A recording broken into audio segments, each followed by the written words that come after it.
ذرا سوچئے، 7 مہینے پہلے شادی، نئی زندگی، جاب، سپنے، اور پھر رات 11:20 پہ کینیڈا کے ایک ہائی وے پر جلتی ہوئی گاڑی، اور اس گاڑی کے اندر ایک جوان دلہن کی جلی ہوئی لاش۔ یہ صرف ایک ایکسیڈنٹ نہیں، یہ ایک مسٹری ہے۔ السلام علیکم، میں ہوں رافیہ اور آپ دیکھ رہے ہیں ریئل کرائم کیسز۔ آج کا کیس اتنا خوفناک ہے کہ پولیس بھی پہلے اسے ایکسیڈنٹ سمجھ گئی تھی، لیکن جیسے جیسے تحقیقات آگے بڑھتی گئیں کہانی کے رنگ بدلتے چلے گئے۔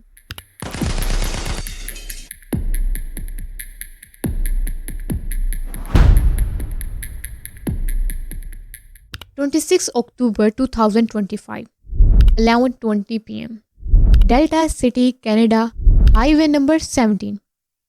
ایک شخص آفس سے گھر جا رہا ہوتا ہے جب وہ روڈ کے کنارے ایک مکمل جلتی ہوئی کار دیکھتا ہے۔ آگ کے شعلے، اسموک اور خاموش ہائی وے۔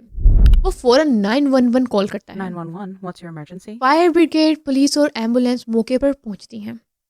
آگ بجھائی جاتی ہے اور پھر جو منظر سامنے آتا ہے وہ ہر کسی کو ہلا دیتا ہے۔ گاڑی کے اندر سے ایک عورت کی لاش نکلتی ہے۔ لاش مکمل جلی ہوئی ہوتی ہے۔ ڈاکٹرز کنفرم کرتے ہیں ڈیتھ ہو چکی تھی۔ یہاں سے کیس صرف ایکسیڈنٹ نہیں رہتا۔ اس عورت کا نام تھا مندیپ کور، عمر 30 سال، 7 سال پہلے اسٹوڈنٹ ویزا پر کینیڈا آئی، بعد میں PR مل چکی تھی، 7 مہینے پہلے شادی ہوئی، جاب کرتی تھی، اپنی لائف سے خوش تھی۔ اس کے والد اور بھائی کافی عرصے سے کینیڈا میں رہتے تھے، جبکہ والدہ لدھیانہ، پنجاب، انڈیا میں رہتی تھی۔ شروع میں پولیس نے سوچا شاید کار ایکسیڈنٹ یا شارٹ سرکٹ ہو، لیکن فرانسک انویسٹیگیشن نے ایک خوفناک سچ کھول دیا۔ لاش جل کر نہیں مری تھی، لاش بعد میں کار کے اندر رکھی گئی اور پھر گاڑی کو آگ لگائی گئی، یعنی یہ پلانڈ کرائم تھا۔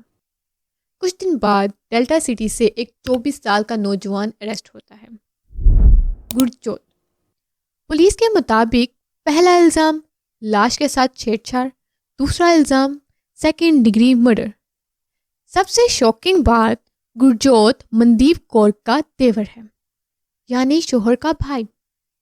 اس اریسٹ کے بعد دونوں فیملیز پر غم اور شوق کی بجلی گرتی ہے۔ ابھی تک کیس کورٹ میں انڈر ٹرائل ہے، فائنل ورڈکٹ اناؤنس نہیں ہوا۔ پولیس کے پاس CCTV، فورنسک اور ڈیجیٹل ایویڈنس ہونے کا دعویٰ ہے۔ کینیڈا کا سسٹم ہے کہ بغیر ثبوت اریسٹ نہیں کرتے، کنفیشن ٹارچر سے نہیں، ایویڈنس سے ہوتا۔ سوال یہ نہیں گاڑی کیوں جلی، سوال یہ ہے 7 مہینے کی شادی کے بعد، اتنی خوش زندگی کے باوجود ایسی موت کیوں؟ سچ کیا ہے؟ سازش، ڈومیسٹک ڈسپیوٹ یا کوئی چھپا ہوا راز؟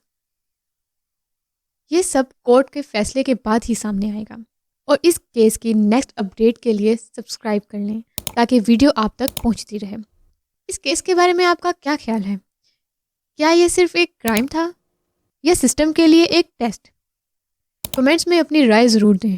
ویڈیو کو لائک کریں، شیئر کریں اور ریئل کرائم کیسز کو سبسکرائب کرنا نہ بھولیں۔ آپ کی سپورٹ کا شکریہ۔ اللہ حافظ۔